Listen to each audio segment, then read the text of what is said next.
Selamat pagi Bapak Ibu Saudara-saudara. Bapak Ibu Saudara-saudara, tahun ini GKI Surya Utama akan berulang tahun. Ada yang tahu berapa tahun?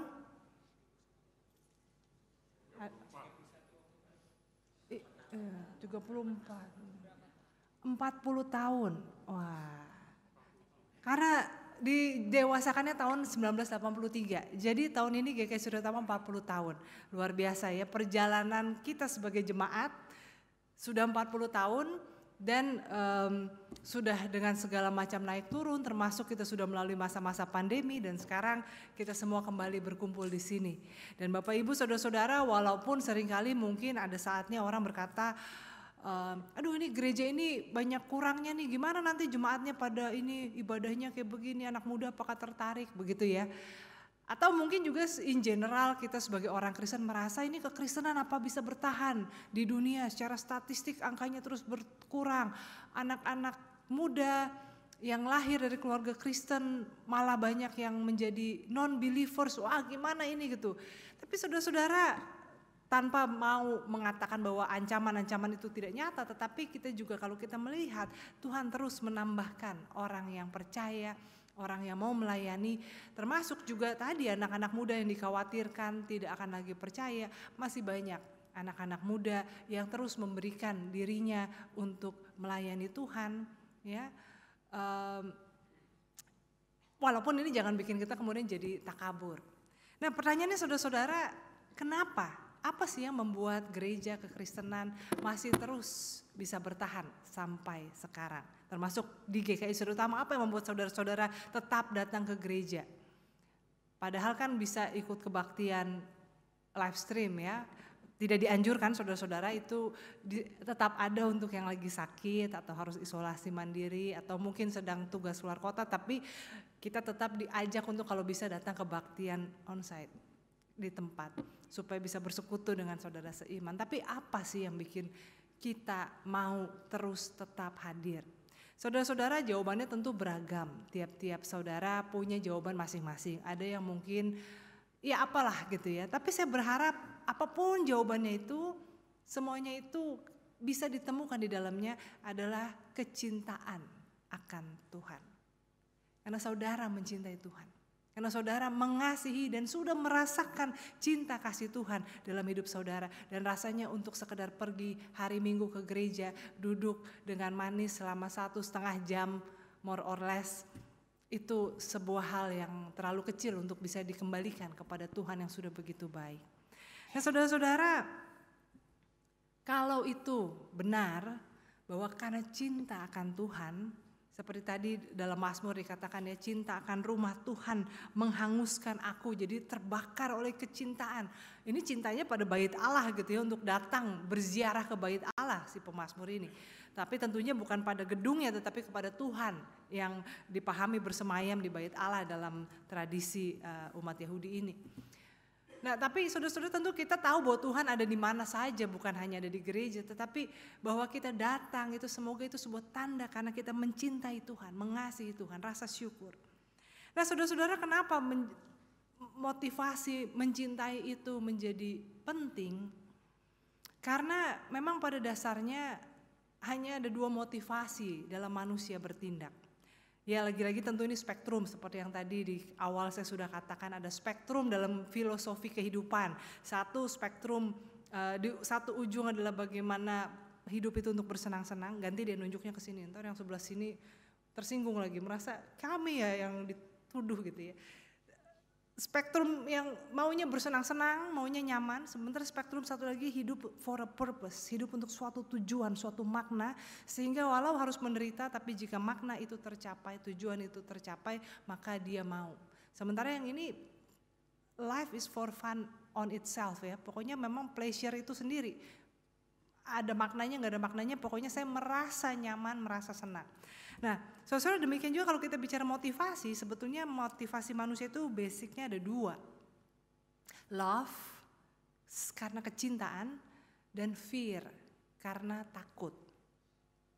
Ya, seorang anak belajar pagi-pagi mengangkut tasnya yang berat pergi ke sekolah walaupun masih ngantuk. Satu, karena dia mencintai ilmu, dia senang berada di sekolah, dia mencintai gurunya dan teman-temannya, dia mencintai kesempatan untuk belajar ini. Yang satu karena takut dimarahin, takut gak naik kelas, takut ketinggalan dalam kompetisi dengan teman-temannya. Sama-sama berkorban, kelihatan berkorban gitu ya. Tadi ya pagi-pagi bangun masih ngantuk pakai tas berat ke sekolah sampai sore, tapi motivasinya berbeda. Demikian juga ketika kita beribadah kepada Tuhan, ketika kita hidup saleh, hidup taat, hidup benar di hadapan Tuhan, bisa karena kita mencintai Tuhan, merasakan betapa cinta kasih Tuhan telah melindungi, menyertai sepanjang perjalanan hidup kita, mengubah air mata menjadi tawa, mengubah kesusahan menjadi pelajaran yang berharga. Tapi ada juga yang mungkin karena takut dosa, takut berkatnya berkurang, takut kualat, takut nanti kalau nggak ke gereja nanti ada sesuatu, takut kalau nggak ngasih persembahan nanti malah uangnya ada aja keluar lewat cara yang lain karena tidak memberi persembahan selayaknya kepada Tuhan. Dan saudara-saudara, di luar bisa tampak sama apa yang dilakukan, tetapi akan ada satu momen yang menentukan kapan orang itu ketahuan dia melakukan sesuatu karena love atau karena fear.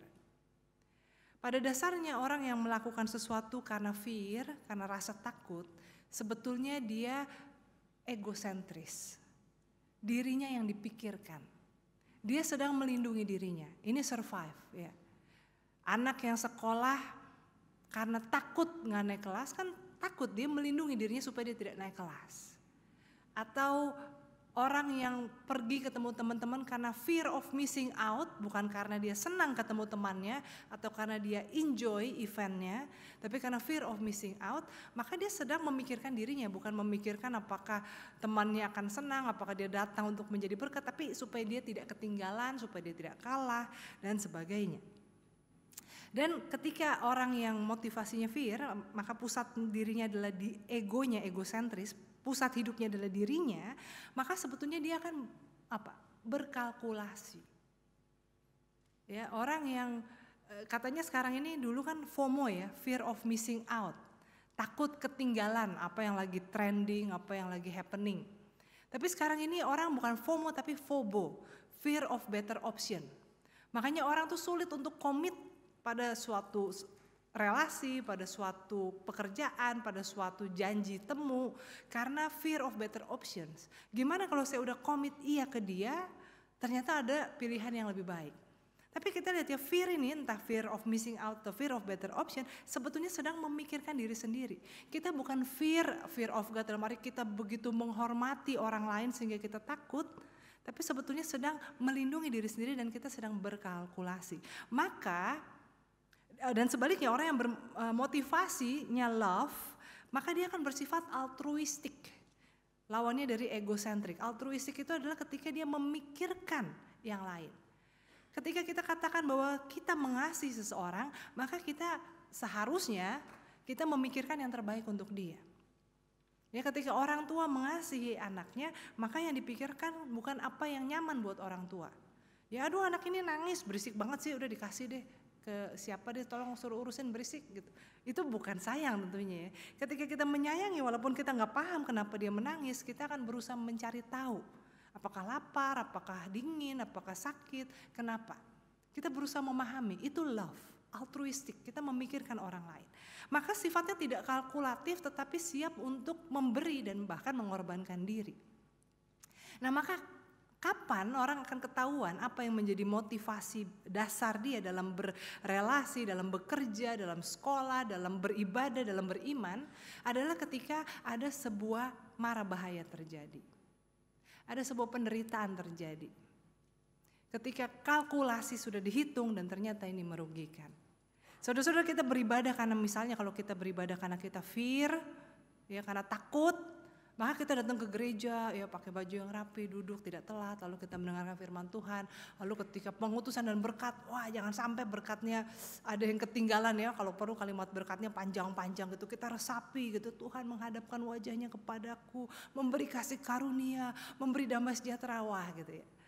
Tapi katakanlah suatu saat datang teroris, atau misalnya ya ibadah ini dipersulit lah, ya atau misalnya ada bom atau ada apa gitu.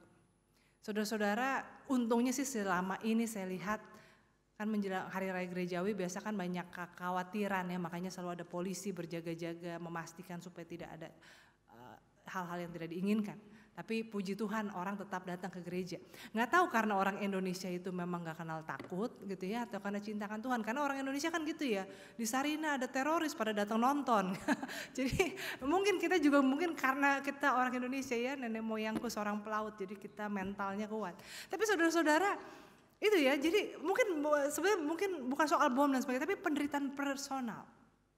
Masihkah kita akan datang ke gereja atau kita percaya Tuhan, kita mau hidup saleh kalau sudah tidak ada uang lagi untuk bayar apapun, bayar uang sekolah anak, bayar tagihan listrik, untuk bahkan untuk beli makan. Tapi ada tawaran untuk melakukan sesuatu yang tidak benar, tapi bisa cepat menghasilkan uang.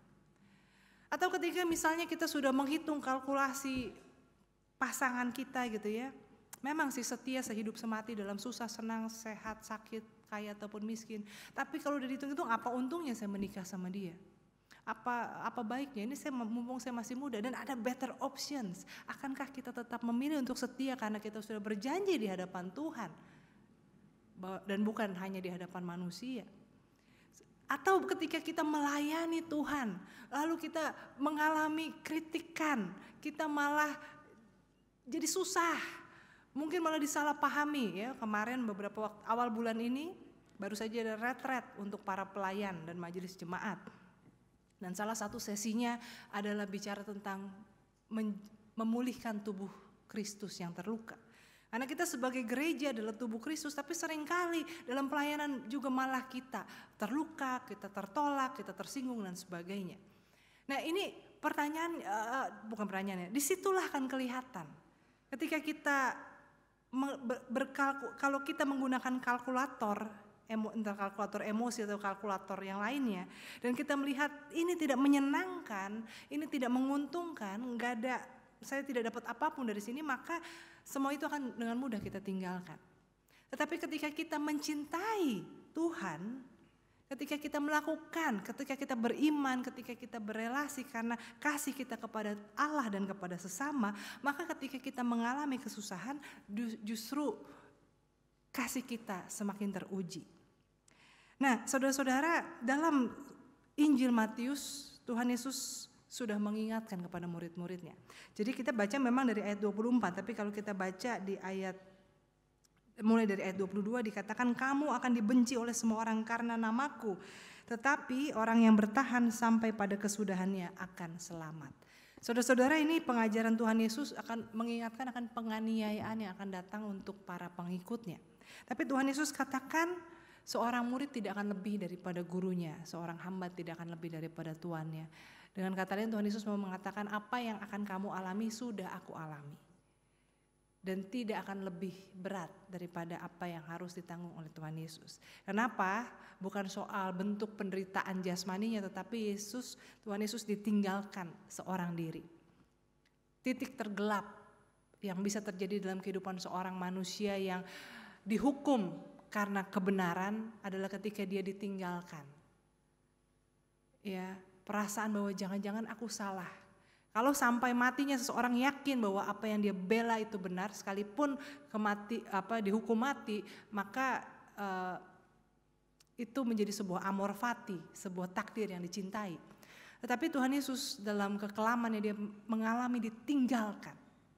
Ya, Yohanes Pembaptis juga sempat mengalami itu ketika dia bertanya, engkaukah itu Mesias atau haruskah kami menantikan yang lain? Tapi Yohanes Pembaptis mengalami assurance dari Tuhan Yesus, karena Yesus sempat berkata, ya, akulah dia, katakan kepada Yohanes apa yang terjadi.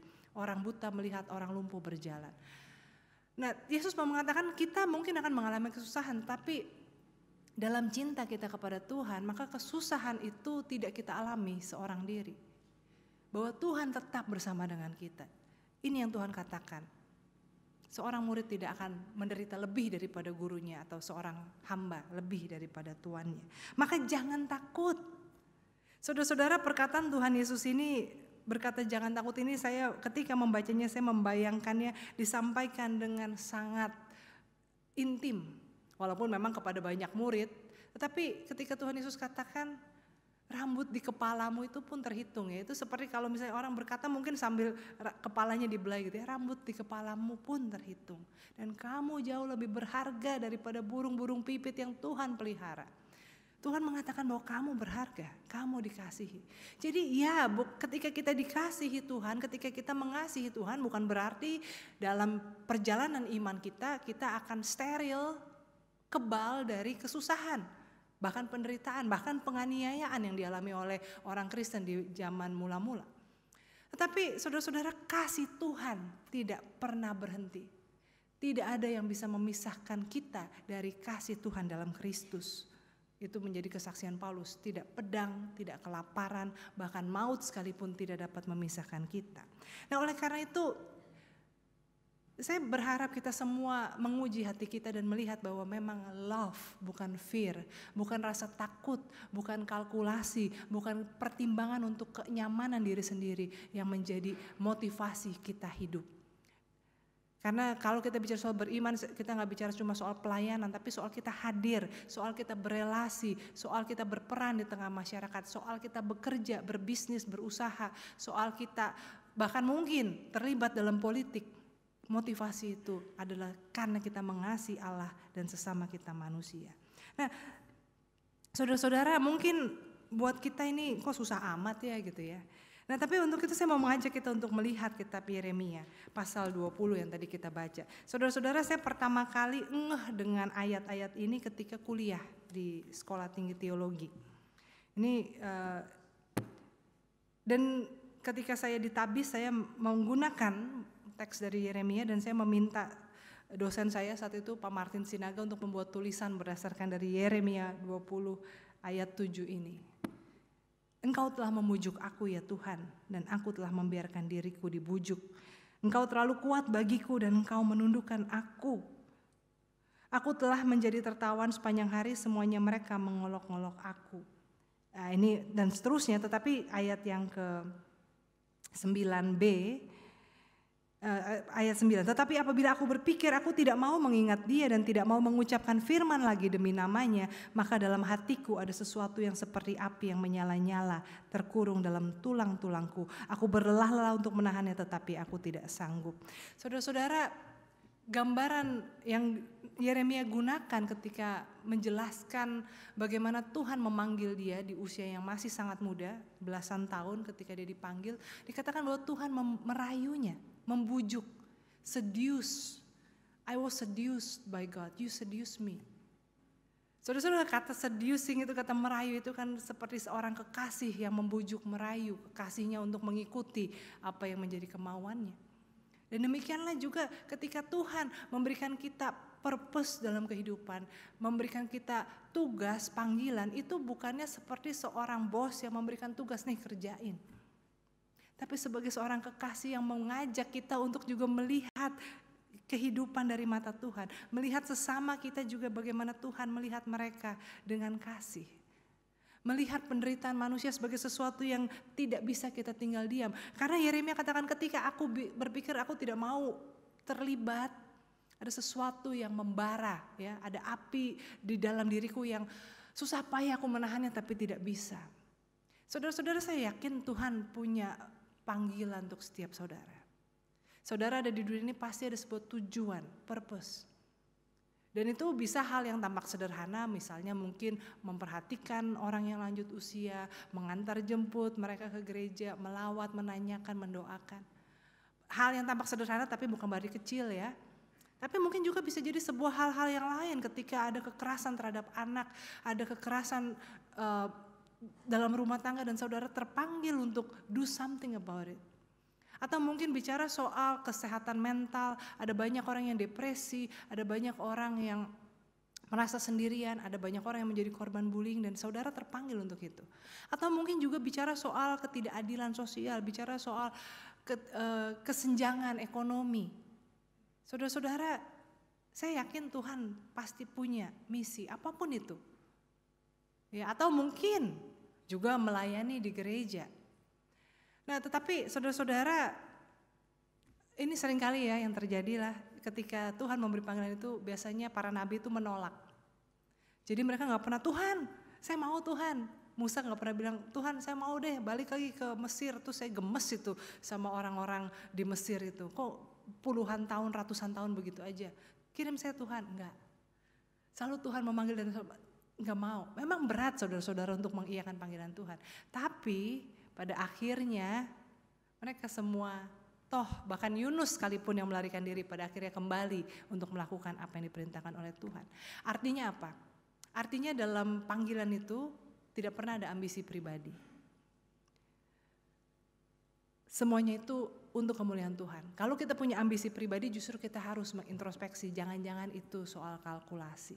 Jangan-jangan itu soal ego, soal kebanggaan. Supaya hidup saya nanti kalau saya mati di nisan saya ada kata-kata yang berkesan. Tetapi sebuah panggilan itu selalu menggelisahkan, membuat kita ingin lari, ingin menolak, tetapi kecintaan kepada Tuhan lebih besar daripada rasa kenyamanan yang terganggu itu. Maka saudara-saudara, marilah kita pelan-pelan bergeser.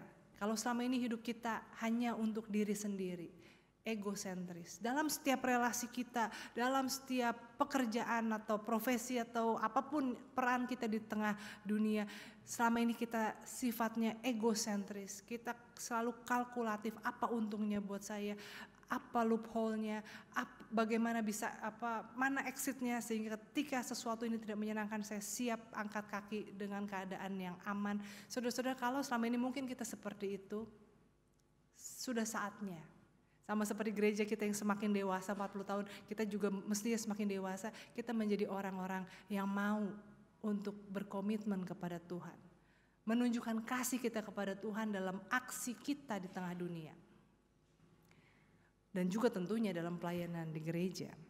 Nah saudara-saudara, hari ini teman kita Jeremy yang sudah hampir 4 bulan, bukan 4 bulan ya, baru hampir 4 bulan, bersama kita di Surya Utama sudah akan mengakhiri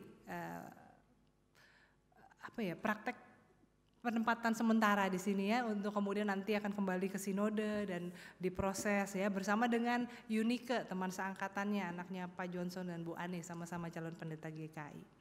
Dan mungkin bukan kebetulan Jer, hari ini Alkitabnya dari Yeremia gitu ya. Dan kemarin juga Jeremy ditanya kenapa sih mau jadi pendeta, karena sudah mengalami cinta kasih Allah gitu ya. Nah itu singkat ceritanya, kalau mau tahu boleh nanti diajak ngobrol aja, di wawancara, mumpung masih ada karena besok dia sudah pergi. Bapak Ibu Saudara-saudara, kita turut senang, kita turut bersyukur dengan anak-anak muda seperti Jeremy, Yunike dan teman-temannya yang mau memberikan diri untuk melayani Tuhan di gereja. Tidak semua orang harus jadi pendeta, karena nanti kalau semuanya jadi pendeta siapa yang jadi jemaat ya. Tapi saudara, setiap kita pasti Tuhan punya panggilan untuk kita berperan di tengah kehidupan kita. Don't be egocentric, jangan menjadikan diri kita sebagai pusat kehidupan. Tapi kasih kepada Tuhan dan kepada sesama, biarlah itu yang mengalir dari setiap sendi tubuh kita dan kehidupan kita. Tuhan menyertai, amin.